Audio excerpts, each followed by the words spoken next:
Welcome to another deep dive. Glad to be here. Today we are analyzing this bombshell report from the independent research firm SemiAnalysis. It dropped recently, and it sent a really serious chill through the tech sector. Oh, absolutely. So the target of this report is NVIDIA, and specifically it's their next generation flagship super rack, the Kyber NVL144. According to the research we are looking at today, it's titled NVIDIA's Physical Frontier, Engineering Hurdles, and the 2028 Roadmap. This hardware has hit a brutal technical bottleneck. Yeah, it is a major wall. Right. It is. And it's delaying the expected release by a full year, pushing it to 2028. So our mission for you listening today is to figure out whether this massive physical roadblock is, a sign of ultimate failure for the AI hardware boom, or just a temporary detour on the way to some unprecedented technological growth. Right. And it is a vital question for anyone following this space because, to the untrained eye, the market panic we saw over these delays might look like the end of an era. Right, like the bubble bursting. Exactly. Yeah. But the panic itself is entirely overblown. However, the physical manufacturing difficulties that got exposed by this SemiAnalysis report, those are absolutely real. So it's not just a rumor. No, not at all. It essentially comes down to a semantic game. So you have NVIDIA's PR department reassuring everyone, calling this an intact roadmap. Right, standard corporate spin. Yeah, but in the eyes of hardcore analysts, the engineers who look at the world through copper-clad laminates and thermal thresholds and manufacturing yields, these timeline slips and spec downgrades equal a production failure. And it's a failure caused by the unforgiving laws of physics. Okay, let's unpack this. Because to really grasp the scale of the panic, we have to look at the exact piece of hardware that is causing it. The NVL144. Yeah, and the supply chain sources in this report literally describe manufacturing this board as having hellish difficulty. So NVIDIA's CEO, Jensen Huang, had this staggering ambition. He wanted to pack 144 Rubin Ultra GPUs into a single rack. Treating the entire massive object as one giant superchip, basically. Right, and to do that, he wanted to interconnect all of them using pure copper wires via their NVLink technology at this astronomical speed of 448G plus pack. And let's just define that speed for a second for everyone. It's absurdly fast. It is. 448 gigabits per second per lane means downloading dozens of high-definition movies in the literal blink of an eye, and that's traveling across a single wire. And to route that unfathomable amount of data using copper, they needed a 78-layer ultra-high-density orthogonal backplane printed circuit board. Which is a mouthful. It is. A backplane is essentially the central nervous system connecting all these components.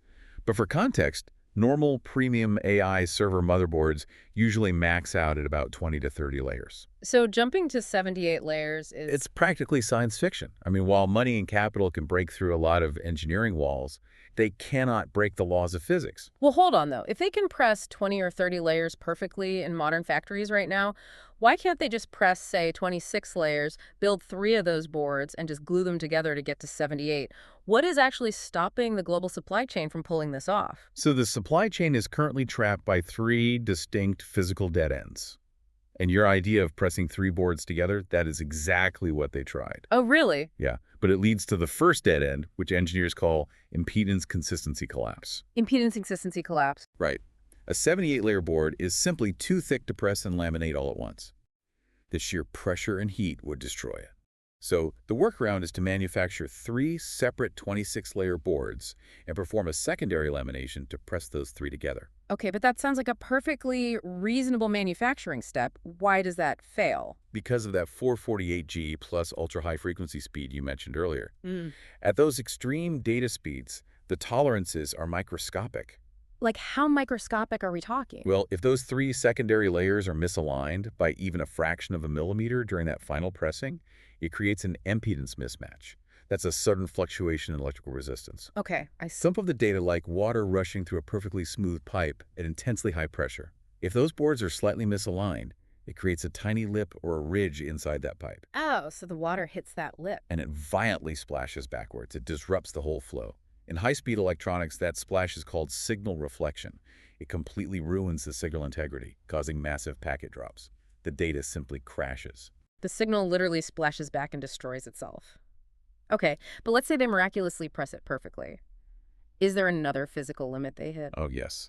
The second one is the curse of large area microscale processing. The curse. Sounds ominous. It is for the manufacturers.